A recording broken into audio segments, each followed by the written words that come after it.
Assalamualaikum guys, welcome to my channel. Thank you kepada semua yang telah memberikan sokongan pada channel aku ni, so that channel aku ni boleh berjaya kat YouTube. I really appreciate support guys. Teruskan lagi sokongan pada korang so that aku boleh sampai aku punya first 5k subscribers guys. Korang memang terbaik guys. True Crime pada hari ini dia berkenaan dengan satu kes pembunuhan yang dikatakan hampir sempurna guys. Okay, diorang kata this is one of the almost perfect punya murder lah. Nampak aku translate untuk korang kan? Senang yang kerja aku kan. Okay, but yeah, yes, memang ia dikenali sebagai the almost perfect punya murder tau. Di mana seorang lelaki ni kan, dia ni kan, aku tak faham betul lah Okay, dia telah membuat satu benda, satu pembunuhan yang memang orang kata apa lah, gila crack mat. Okay, and dia punya cerita ni aku boleh katakan agak panjang sebab dia punya detail dia tu memang boleh tahan lah. Okay, so korang pun hadap lah. Okay, dengar je lah aku membebel daripada awal sampai habis Okay guys, so tanpa masa lagi, macam biasa, nama aku Nas and I am your True Crime Storyteller. Let's go.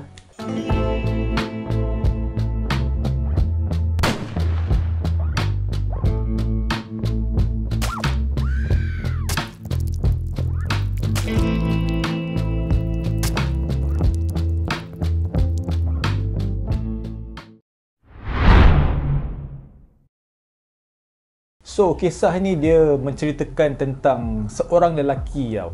Okay, and nama lelaki ni adalah John List. Dan dia ni dikenali sebagai seorang anak, seorang bapa dan juga seorang suami yang memang terlampau baik dekat dia punya keluarga But macam biasa guys, bila kes-kes serial killer, all of these true crime semua yang telah terjadi kan, yang mana dia punya the main character kan, yang mempunyai sifat yang memang begitu baik, disandar semua indah-indah belaka kan. Okay, tetapi di sebaliknya memang terdapat dia punya sisi yang gelap dalam kehidupan seseorang itu Okay, so dekat sini aku akan cerita kat korang kisah kehidupan John List.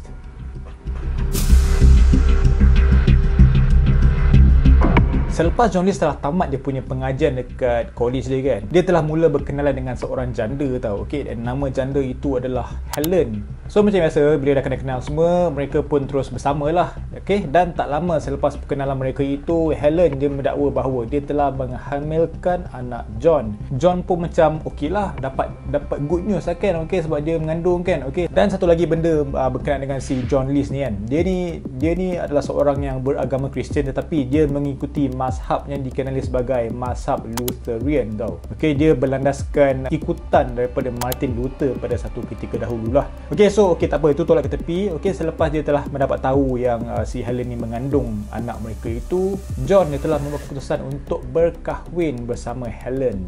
Selepas tu kan guys, selepas mereka dah menjalankan kehidupan mereka sebagai suami isteri kan, John ni dia terasa yang dia ni telah tertipu tau. Okay, selepas Helen dia ada membuat pengakuan tentang kehamilan dia sebelum itu hanyalah satu penipuan semata-mata. Member pun patah hati guys. Okay, so dia pun memang kecewa guys. Dia kecewa, tetapi dia masih lagi bertindak untuk mempertahankan rumah tangga mereka. Dia still tak nak give up lah. Whatever yang telah terjadi, benda-benda buruk ke apa kan, dia still hendak mempertahankan keluarga dia. Kan orang cakap, dia ni kan baik kan, memang nak fight untuk keluarga dia guys. Okay, very good John List buat masa sekarang lah. So, sepanjang kehidupan mereka sebagai pasangan suami isteri, John dan Helen mereka telah mempunyai 3 orang anak bersama sepanjang 4 tahun terawal perkahwinan mereka. Okay, so pada awalnya si John ni dia macam bergelut guys. Dia bergelut untuk menyara kehidupan keluarga dia tau. And yelah, dia punya kerja kan, dia kerja sebagai seorang accountant yang memang betul-betul committed dan juga bertanggungjawab lah dekat kerja dia kan. Okay, and dia ni kan, John ni dia dikatakan yang dia mempunyai masalah dari segi social life tau. Okay, dia ada masalah hubungan sosial di mana dia memang kerap bersendirian, susah nak buat kawan dengan orang lain semua kan. Okay, so disebabkan itu kan, dia punya masalah hubungan sosial dia tu telah menyebabkan dia selalu bertukar kerja guys. But then again, macam si John ni dia memang betul-betul committed dan juga bertanggungjawab dekat kerja dia, dan semua itu memang berbaloi untuk John List ni. Okay, sebab apabila selepas itu kan, dia telah dilantik untuk menjadi sebagai naib presiden untuk sebuah bank yang terletak di bandar New Jersey. Which is a very good thing lah untuk John ni kan. Okay, from there dia boleh maybe build up career dia ke apa kan, boleh menanggung keluarga dia semua kan, which is benda yang elok lah untuk si John List ni Okey, tetapi kan belum lama dia pegang jawatan dekat bank itu kan, dia kononnya baru dapat dia punya kerja tu as a night president untuk bank dekat New Jersey tu. John ni dia telah membuat satu keputusan yang berani tau, okey, dengan membeli sebuah rumah mansion lah, orang kata rumah mewah gila yang dinamakan sebagai Bruce Knoll, yang mempunyai sebanyak 19 bilik untuk keselesaan isteri dan juga anak-anak dia. Macam tak make sense kan, sebab yalah dia dengan Helen and then anak dia berapa, 3 ke 4 orang kan, duduk rumah 19 bilik, bapak besar amat, mau berhantu kan cerita dia kan. Tetapi si John ni bukan je lah untuk dia punya isteri dan juga anak-anak dia tau. Okey, sebab John ni dia juga ada membawa sekali ibunya yang bernama Alma untuk tinggal bersama mereka.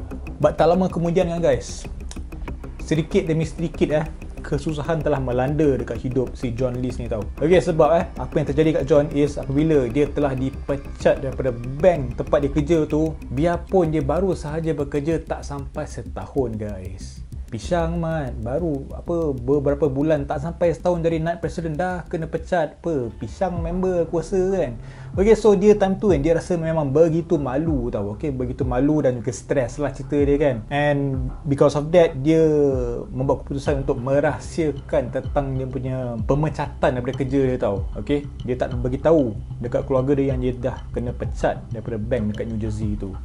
So disebabkan dia tak nak membongkarkan rahsia tersebut dekat keluarga dia kan, John dia berpura-pura pergi bekerja pada setiap hari tau. Okey, pada hakikat sebenarnya John dia sebenarnya dia mencari kerja lain dalam keadaan terpaksa, dan dia pun memang paksa hadap lah dengan menerima kadar gaji yang memang begitu rendah kalau nak bandingkan dengan pangkat dia semasa dia jadi night president tu.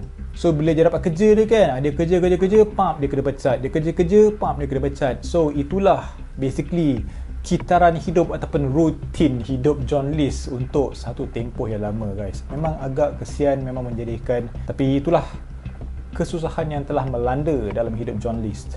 Dan untuk lagi menambahkan stres dalam hidup John ni, anak-anak John pula yang sudah membesar kan, umur pun dah sampai remaja kan, dah semakin tidak terkawal tau. So benda-benda macam tu memang sudah buat member kita jam guys, jam dan juga stres. Dah lah kena pecat, kerja pun tak tentu arah kan, gaji pun kecil, tak boleh nak kawal anak lagi apa, segabut member Dan yang kesiannya pada masa yang sama kan, tahap kesihatan Helen semakin merosot tau, berikutan mengalami masalah penglihatan, dan Helen ni dia kerap pingsan dekat rumah. So disebabkan itu John pun telah membawa Helen untuk mendapatkan rawatan ke pemeriksaan ke apa kan. Okay, so selepas dia dah buat pemeriksaan semua tu, Helen rupa-rupanya dia menghidap penyakit sifilis akibat dijangkiti oleh bekas suami pertama dia.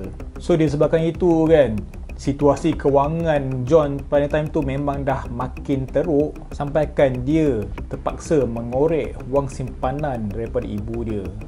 Dan pada tahun 1971, John yang sudah pun diisytiharkan sebagai bankrupt, akhirnya dia terfikir dia ada satu cara, satu solution untuk menyelamatkan keluarganya daripada terus hidup dalam kemiskinan.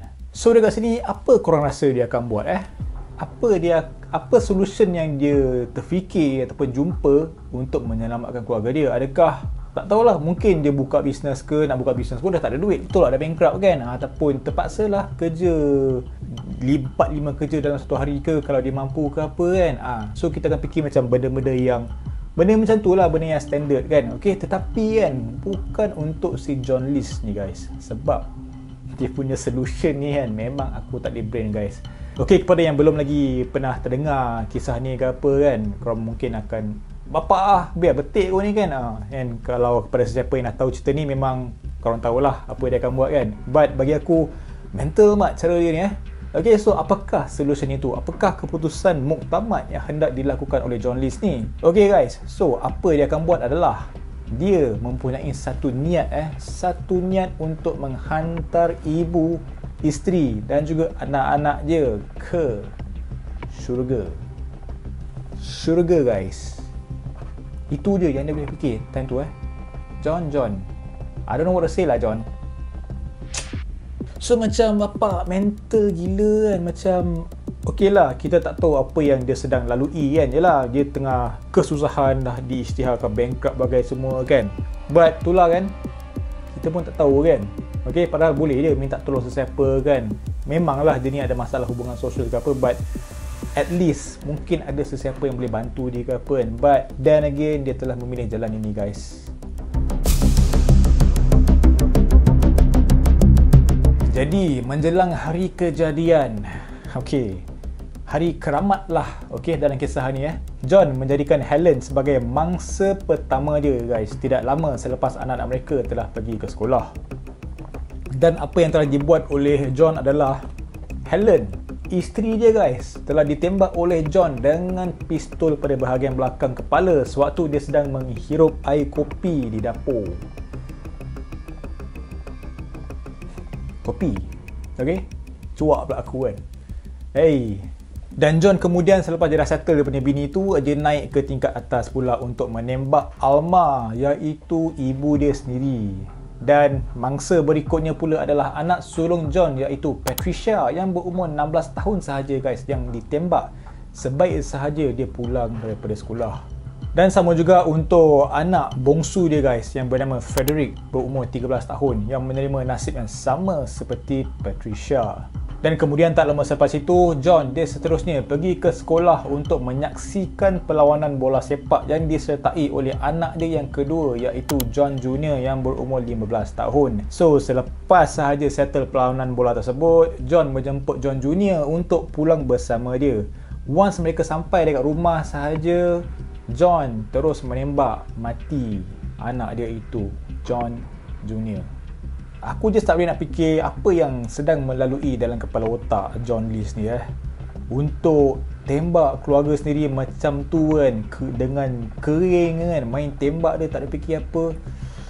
Maybe dia terlampau committed dengan niat dia yang nak buat tu tau. Okay, dia ni kan very committed, tekun dengan kerja dia kan. Tapi dia apply benda tu dekat dia punya niat ni guys, untuk menghantar keluarga dia ke syurga. And then apa dia buat dengan mayat-mayat keluarga dia kan? Okay, semua mayat itu kan, kecuali mayat Alma, telah John kumpulkan di sebuah bilik yang besar tau. Member susun elok-elok punya tau. Okay, jadi selepas pembunuhan tersebut, John sempat lagi untuk memasak, makan, basuh pinggan dan juga tidur.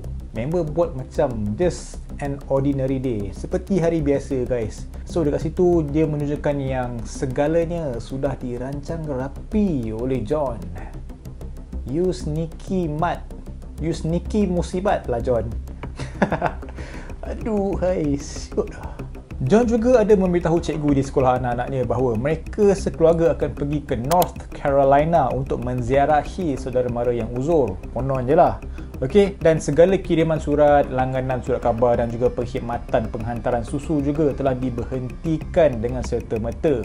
So dekat sini boleh tahulah yang dia memang nak caw guys daripada rumah tersebut Maybe nak caw daripada negeri itu itself tau. So dari sebab dia dah buat benda-benda macam tu untuk cut off connection yang ada kena-mengena dengan keluarga dia. So sebelum dia beredar pergi kan, John dia ada menulis surat pengakuan tentang pembunuhan itu untuk dibaca oleh seorang paderi.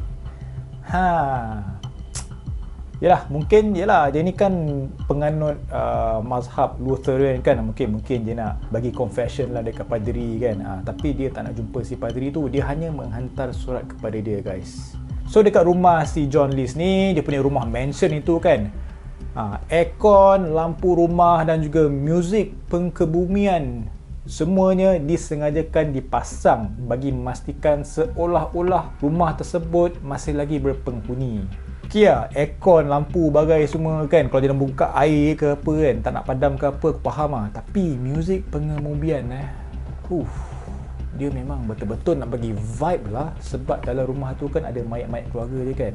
Member terus nak bagi vibe check. Dahsyat betul lah pangkuk ni. Jadi selepas dia dah buat semua benda tu, John dia memandu keretanya menuju ke lapangan terbang John F. Kennedy sebelum hilang buat selama-lamanya.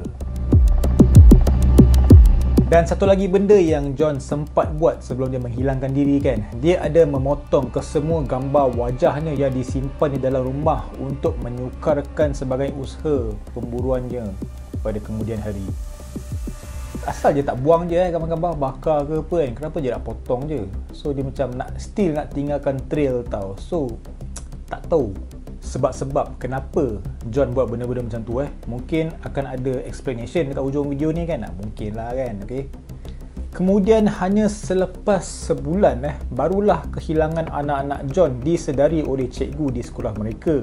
So disebabkan itu, salah seorang daripada cikgu Patricia bersama beberapa orang lagi rakan sekerjanya telah pergi ke rumah John untuk menyiasat tentang perkara yang berkenaan.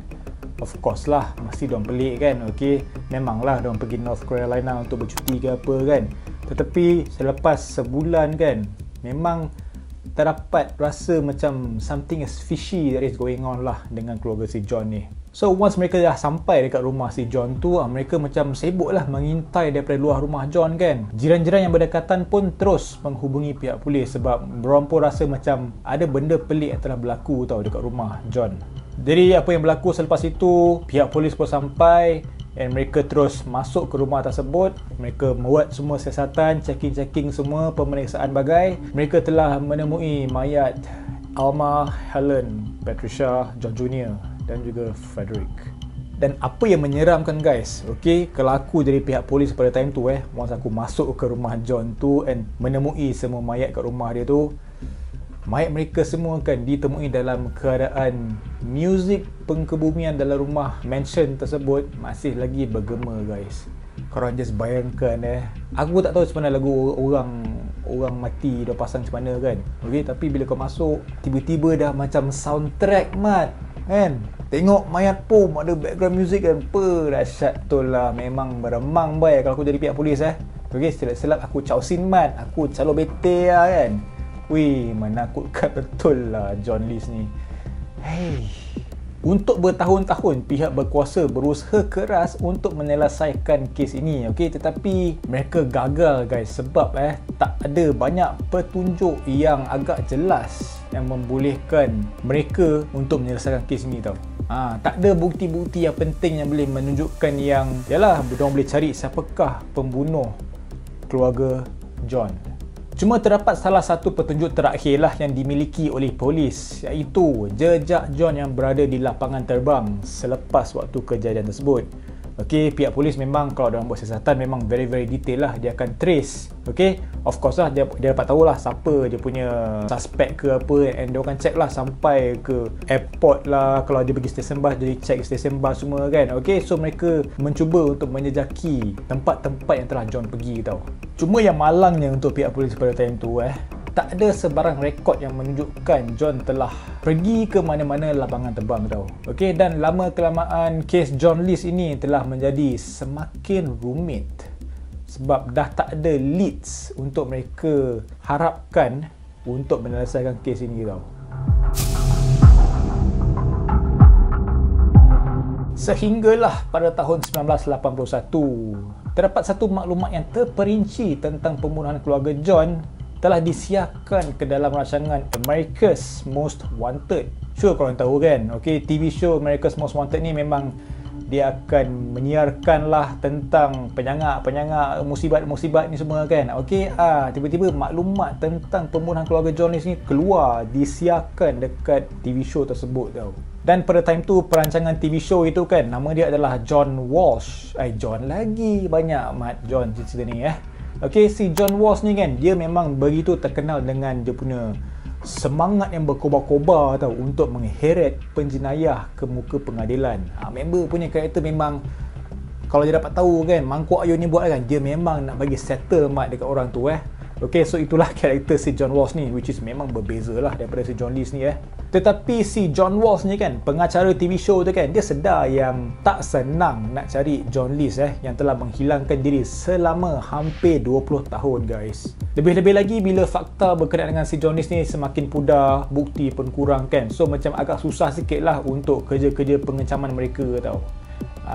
So memang buntu jugalah cerita dia dekat sini Tetapi seperti kita tahu, si John Walsh ni dia memang dia punya semangat dia lain macam. Dia tak give up guys. Dia memang tak give up punya orang. Dia terus bekerjasama dengan seorang pengukir forensik yang bernama Frank Bender untuk mengukir patung John List.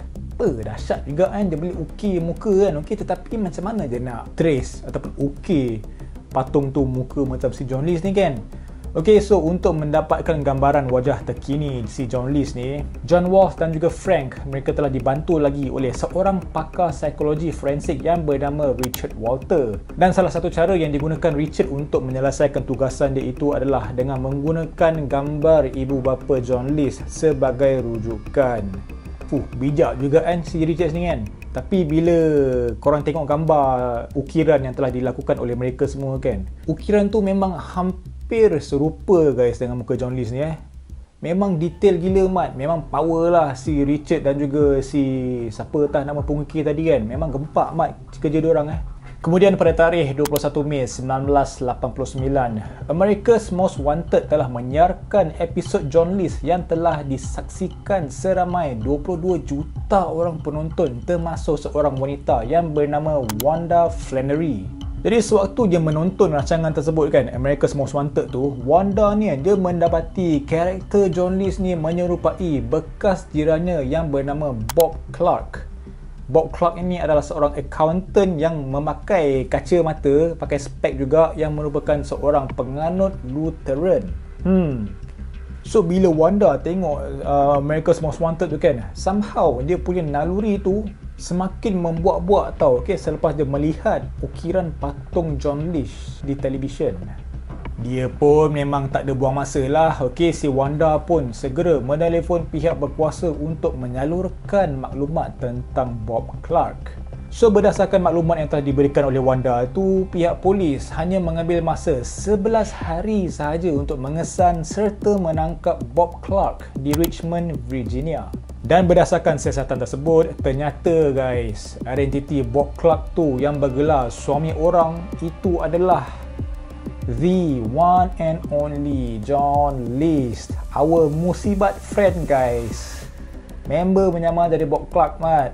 And si Bob Clark tu pun terus diceraikan oleh isteri keduanya tidak lama selepas penangkapan beliau. So pada akhirnya si John ataupun Bob Clark, nama baru dia, telah dijatuhkan 5 hukuman penjara seumur hidup atas kesalahan membunuh anggota keluarga dia guys. Dan John pula, dia telah meninggal dunia dalam penjara pada bulan Mac tahun 2008 akibat pneumonia. Dan dia juga pernah memberitahu bahawa dia tidak membunuh diri selepas melakukan pembunuhan itu. Sebab dia kata kalau dia bunuh diri itu adalah satu dosa besar yang akan menghalangkan dia ke syurga. Mat confirm by John List ni Aduh hai, kau dah bagi settle kau punya keluarga dengan kejam pula tu kan. Lepas tu lagi inilah dia kadang-kadang kan aku buat cerita true crime ni kan, aku stres benda-benda macam ni tau. Ok, kopi jap. So berkenaan dengan rumah mansion, rumah agam yang besar milik John List tu, rumah tersebut telah terbakar beberapa bulan selepas kejadian pembunuhan yang berlaku, di mana punca sebenarnya kebakaran tersebut gagal untuk dikenal pasti. Tak tahu apa cerita kan, ada masalah pendawaian ke, macam cerita sebelum ni kan, ada masalah wiring ke, ataupun ada orang bakar ke, ada orang insurans datang ke, ada budak tiba-tiba cakap fuse box nak terbakar ke apa, kita tak tahu guys. Still tak ada update berkenaan dengan itu. Dan itulah kisah pembunuhan yang hampir sempurna, almost the perfect murder, kisah keluarga John List. Aku harap korang enjoy dengan konten yang aku sampaikan hari ni, and aku nak cakap minta maaf kalau aku ada buat sebarang kekurangan ke kesilapan ke, but aku nak cakap thank you sebab tengok video aku berawal sampai habis. Jangan lupa untuk like, subscribe, share dan juga komen. Okay, and kepada semua yang belum lagi tengok video aku sebelum ni, korang boleh tekanlah dekat end screen ni, korang boleh tengok video kan, tak tahu lah sini ke apa, korang boleh tekan video tu. Sebab kisah true crime yang tu bagi aku agak misteri dan juga agak unik lah, okay, tentang apa yang terjadi. But aku nak cakap thank you again guys for your support. As always guys, never stop creating. I will see you in the next premiere. Assalamualaikum, bye bye.